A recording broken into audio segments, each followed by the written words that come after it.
story takes place on a riverboat with a troupe of actors performing small shows up and down the Mississippi and its tributaries.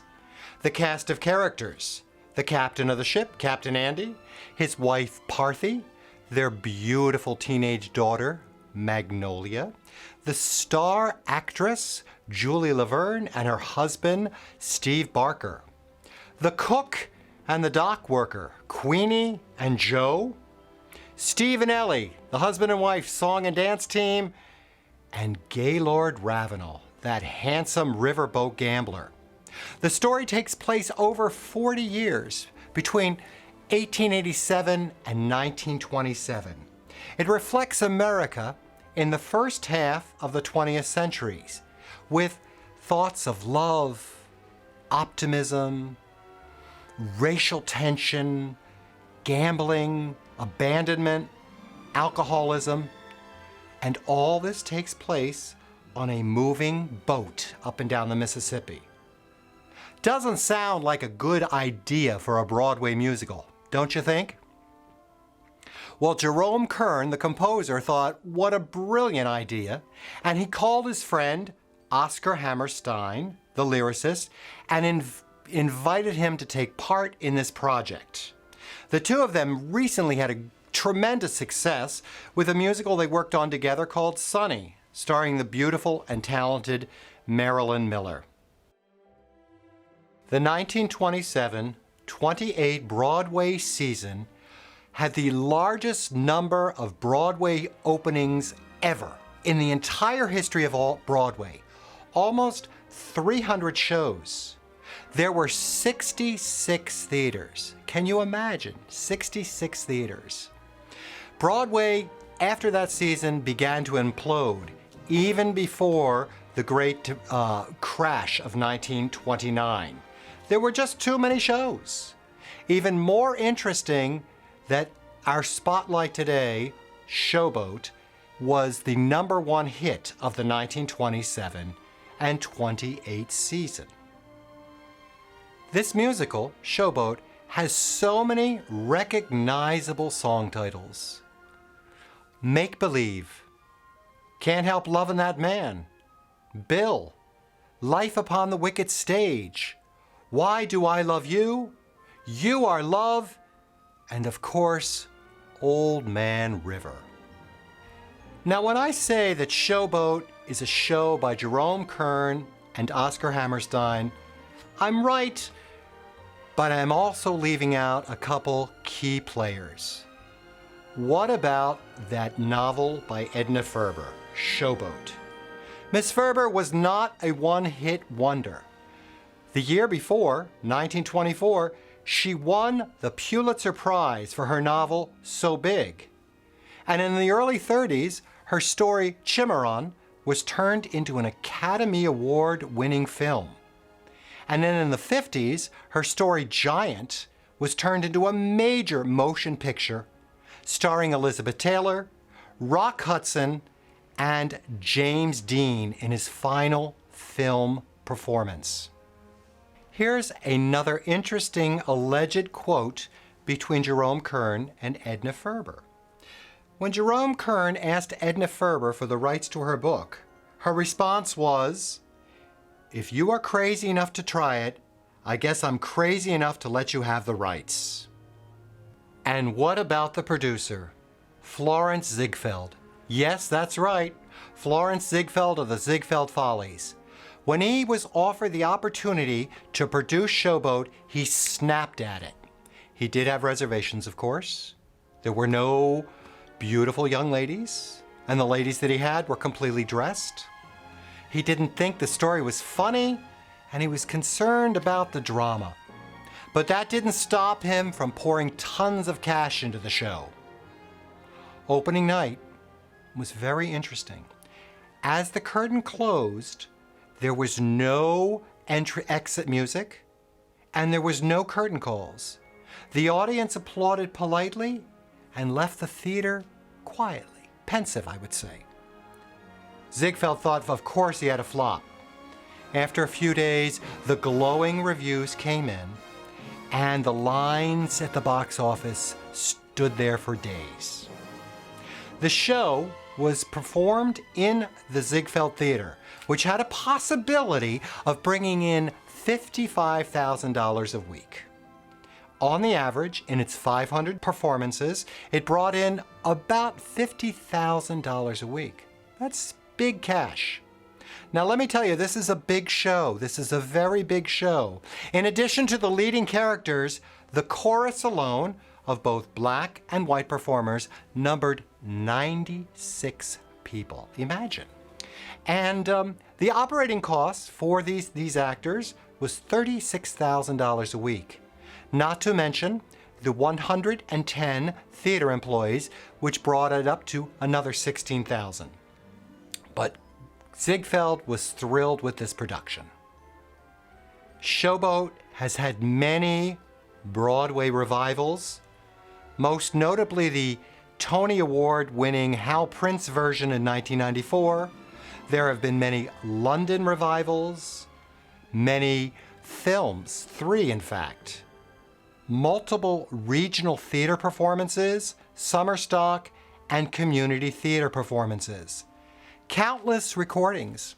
When I was growing up, my favorite recording was the 1966 Lincoln Center recording with Barbara Cook and Stephen Douglas. But I would recommend the 1988 recording with John McGlynn, starring Frederica von Stade and Jerry Hadley. This is a beautiful recording. Here's a famous quote by Edna Ferber.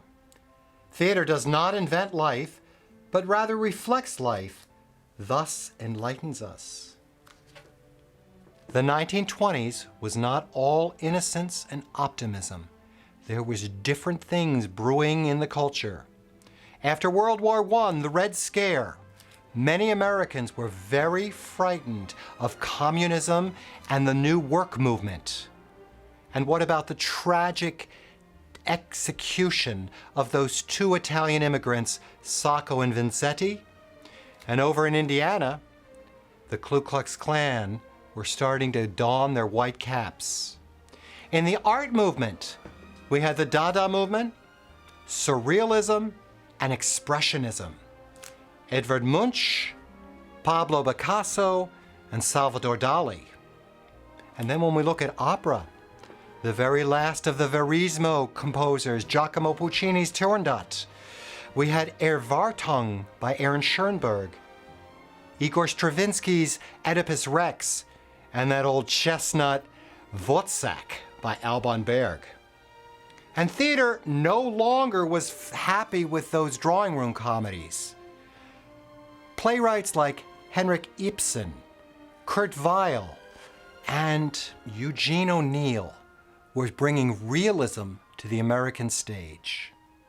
So Showboat had its New York premiere at the Ziegfeld Theater on 54th and 6th Avenue.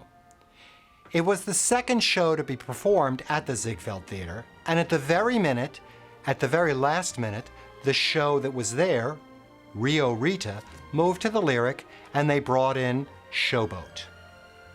This theater was recently built with funding by William Randolph Hearst. It sat over 1,600 people and was designed by the Viennese architect Joseph Urbain, who also designed the set for Showboat. Mr. Urbain was a frequent designer for the Metropolitan Opera, the Vienna State Opera, and Covent Garden. In addition to that, he designed a beautiful resort in Palm Beach, Florida. Now, what was the name of that? Oh yeah, Mar-a-Lago. Why do I remember that name? Mar-a-Lago. So let's focus on Make Believe. Love at First Sight with teenager Magnolia Hawks and young, handsome Gaylord Ravenel of the Tennessee Ravenels. Oscar Hammerstein actually directed this entire show. He wasn't credited. He gave the credit to his stage manager, Zeke Colvin. But Oscar thought this love at first sight should reflect the balcony scene of Romeo and Juliet. So he placed Magnolia up on the bridge and Ravenel down on the levee, and they sang Make Believe. And it was tremendous, it is a tremendous love story about, well, let's pretend we're in love, which has kind of been used before, or would be used again, I should say. Think about the musical Annie Get Your Gun with Frank and Annie. They say that falling in love is wonderful. Or what about Julie and Billy? If I loved you. And then that 1954 musical Pajama Game, Babe singing, I'm not at all in love, not at all in love. So this was a common theme of like, I'm not really in love, but if we were. For this great love duet, we needed really beautiful operatic singing. The soprano, Norma Terrace, and the tenor, Howard Marsh.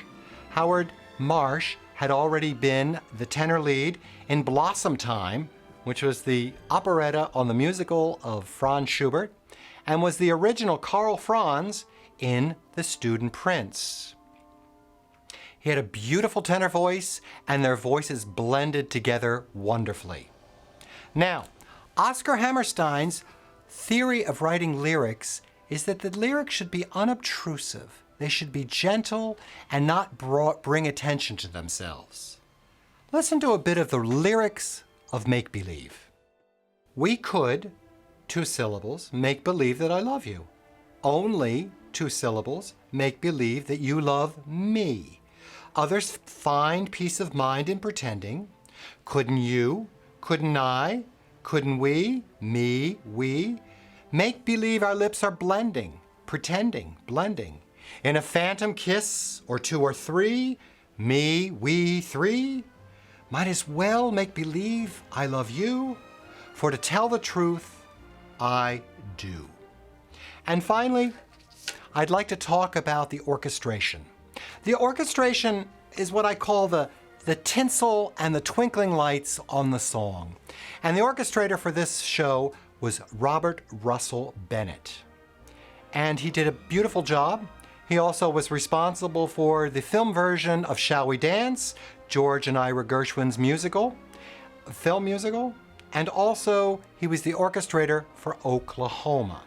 So now let's listen to a bit of that John McGlynn recording from 1988, Frederica von Stade and Jerry Hadley in Make Believe. Only make believe I love you. Only make believe that you love me. Others find peace of mind in pretending. Couldn't you? Couldn't I? Couldn't we?